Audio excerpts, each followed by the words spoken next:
നമസ്കാരം.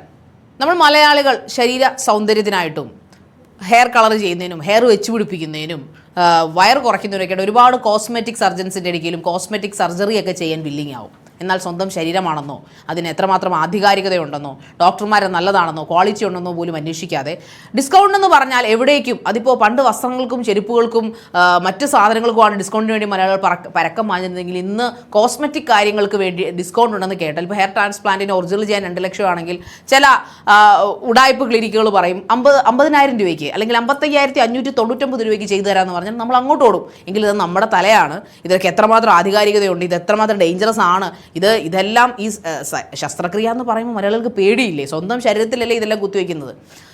ഇപ്പോഴാണെങ്കിൽ ഫേസ്ബുക്കോ ഇൻസ്റ്റാഗ്രാമോ ഒക്കെ ഇഷ്ടംപോലെ പരസ്യങ്ങളിടും, കാശ് മുടക്കൊന്നുമില്ല. അതുകൊണ്ട് തന്നെ അവർ തന്നെ വന്ന് വേണമെങ്കിൽ പരസ്യം ചെയ്യും, അതിൽ ആൾക്കാർ വീഴുകയും ചെയ്യും. ടാഗ് ലൈനൊക്കെ ഇട്ട് തംബ്ലൈനൊക്കെ കൊടുത്ത് പെട്ടെന്ന് തന്നെ മലയാളികളെ വീഴ്ത്താൻ പറ്റുന്ന തരത്തിലുള്ള എല്ലാ പരിപാടികളും ഒപ്പിക്കും. അങ്ങനെ വളരെ റീസെൻ്റ് ആയിട്ട് ദുരന്ത സംഭവങ്ങളാണ് നമുക്കിപ്പോൾ കേൾക്കാൻ സാധിച്ചത്. ഒന്ന്, ട്രിവാൻഡ്രത്ത് ഒരു IT ടെക്കി ആയിട്ടുള്ള ഒരു യുവതി, 30-31 വയസ്സുള്ള ഒരു യുവതി, സുന്ദരിയും മിടുക്കിയുമായിട്ടുള്ള യുവതി, അവരുടെ വയറിലെ കൊഴുപ്പ് കുറയ്ക്കാൻ വേണ്ടി ശസ്ത്രക്രിയ ചെയ്തപ്പോൾ നഷ്ടമായത് അവരുടെ 9 വിരലുകളാണ്. 9 വിരലുകൾ. അതും ഏതാണ്? ആ ക്ലിനിക്കിൻ്റെ ചികിത്സാ പിഴവാണ്, അവിടുത്തെ ഡോക്ടറുടെ ചികിത്സാ പിഴവാണ് അതും സംഭവിച്ചിരിക്കുന്നത്. ഇതൊന്നും ആധികാരികമായിട്ട് അന്വേഷിക്കാതെ 5 ലക്ഷം പറഞ്ഞെടുത്ത് 3 ലക്ഷം ആക്കിയപ്പോൾ 2 ലക്ഷം ലാഭമായല്ലോ. ഇപ്പോൾ 9 വിരൽ കൂടെ പോയപ്പോൾ ഒന്നുകൂടെ ലാഭമായി. അതാണ് അവിടെ സംഭവിച്ചത്. ഇപ്പോൾ പുതിയ വാർത്ത വന്നിരിക്കുന്നത് കൊച്ചി പനമ്പള്ളി നഗറിലെ ഇൻസൈഡ് ഡെർമ എന്ന ക്ലിനിക്കിൽ ഹെയർ ട്രാൻസ്പ്ലാന്റിങ്ങിന് വേണ്ടിയിട്ട് അല്ലെങ്കിൽ ഹെയർ ഫിക്സിങ്ങിന് വേണ്ടിയിട്ട് ചെന്നൊരു മനുഷ്യൻ്റെ ദുരവസ്ഥയാണ്. സ്വന്തം തല കാണിച്ചു കൊടുത്ത്, അത്യാവശ്യം മുടിയൊക്കെ പുള്ളിക്ക് ഉണ്ടായിരുന്നു, പക്ഷേ പുള്ളിക്ക് ഇച്ചിരി ഒന്ന് സുന്ദരനാവണം. അപ്പോൾ കഷണ്ടി ചെറുതായിട്ടൊക്കെ ഫ്രണ്ടിലൊക്കെ വന്നപ്പോൾ പുള്ളി അതൊന്ന് മാറ്റി കൊടുക്കണമെന്ന് പറഞ്ഞ് അവിടെ ചെല്ലുന്നു. അവർ 55,000 രൂപയ്ക്ക് അത് ചെയ്തു കൊടുക്കാമെന്ന് പറയുന്നു. പുള്ളി വേറെ ഇതും ഫേസ്ബുക്കിൽ ആണ് എന്തോ പരസ്യം കണ്ടത്. പുള്ളിക്ക് ഇതിൻ്റെ ആധികാരികത അറിയില്ല, ഡോക്ടറുടെ ക്വാളിഫിക്കേഷൻ അറിയില്ല, ഒന്നും അറിയില്ല. അവിടെ ചെല്ലുന്നു, ഏതാണ്ട് 3,400 കുറ്റിമുടികൾ അവിടെ വെച്ച് പിടിപ്പിക്കുന്നു. മറ്റ് എല്ലാവരും ഹെയർ ട്രാൻസ്പ്ലാന്റിൻ്റെ പരസ്യമൊക്കെ കാണിക്കുന്ന പോലെ വട്ടത്തിൽ വരയൊക്കെ ഇട്ട് കുറ്റി മുടികളൊക്കെ വരുന്നു. പക്ഷേ ഫെബ്രുവരിയിലാണ് അദ്ദേഹം ശസ്ത്രക്രിയ ചെയ്യുന്നതെങ്കിൽ ഏതാണ്ട് 5 ദിവസത്തിൽ ഒരാഴ്ചയ്ക്ക് ശേഷം അദ്ദേഹത്തിന് ഭയങ്കരമായ വേദന അനുഭവപ്പെടുന്നു. പിന്നെ ആ ഒരു ചെറിയ കുറ്റിമുടികൾ നിൽക്കുന്നിടത്തുനിന്ന് പഴുപ്പുകൾ വരാൻ തുടങ്ങുന്നു, നെറ്റികൾ വരെ പഴുപ്പ് വ്യാപിക്കുന്നു. അപ്പോഴും ഡോക്ടറെ വിളിക്കുമ്പോൾ ഡോക്ടർ തിരിച്ച് ചാറ്റ് വഴി ഇട്ട് കൊടുക്കുന്ന സ്മൈലിയാണ്. നിങ്ങൾ തല കഴുകാൻ 10-ാം തീയതി വന്നാൽ മതി, അല്ലെങ്കിൽ 15-ാം തീയതി വന്നാൽ മതി, അപ്പോൾ എല്ലാം ശരിയാക്കാമെന്ന് പറയുന്നു. അങ്ങനെ ആ വേദന കൂടിക്കൂടി വരുന്നു. പക്ഷേ ഡോക്ടർക്ക് പ്രത്യേകിച്ച് മറുപടി ഒന്നും പറയാൻ, അവർ തല കഴുകി വിടുന്നു. അതിനുശേഷം പിന്നെയും അദ്ദേഹം വേദന സഹിക്കാൻ പറ്റാതിരിക്കുകയാണ്. ഏതാണ്ട് അങ്ങനെ വേദന സഹിച്ച് തല പഴുത്ത് തലയിലെ മാംസം പോയി തുടങ്ങുന്നു. തലയോട്ടി കാണത്തക്ക രീതിയിൽ മാംസം വന്ന് പഴുത്തളിഞ്ഞു പോവുകയാണ് അദ്ദേഹത്തിൻ്റെ തല.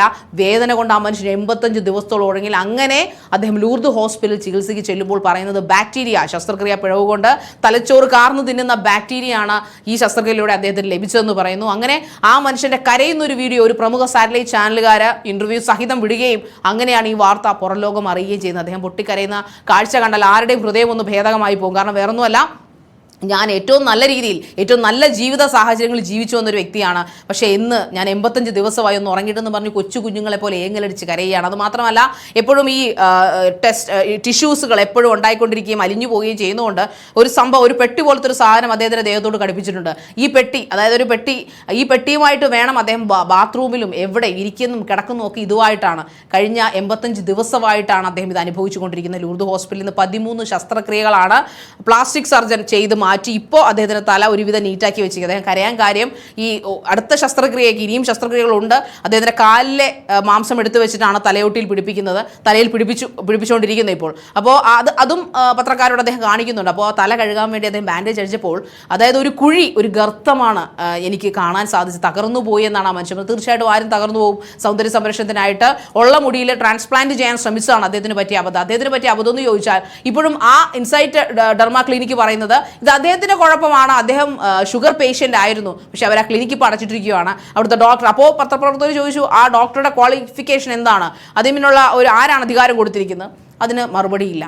സത്യത്തിൽ ഇങ്ങനെയുള്ള പൊട്ട ക്ലിനിക്കുകൾ ജനങ്ങളെ ഇങ്ങനെ ഇത്ര ചെറിയ എമൗണ്ട് ഒന്നും അല്ല വാങ്ങിക്കുന്നത്. 1, 2, 3, 4, 5, 10 ലക്ഷങ്ങൾ വാങ്ങിച്ച് ആൾക്കാരെ വീഴ്ത്തുന്ന ഈ ക്ലിനിക്കുകൾക്ക് ആരാണ് അധികാരം കൊടുത്തിരിക്കുന്നത്? ഈ ക്ലിനിക്കുകൾ പൊങ്ങുമ്പോൾ ആരോഗ്യവകുപ്പ് എവിടെയാണ് നോക്കുകുത്തികളായിട്ടിരിക്കുന്നത്?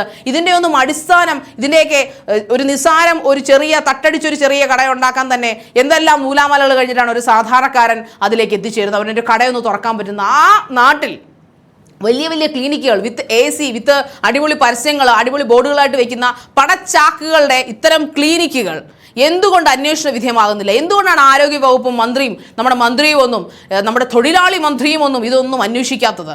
തീർച്ചയായിട്ടും മറുപടി പറയേണ്ടത് സർക്കാർ തന്നെയാണ്, ആരോഗ്യ വകുപ്പാണ്.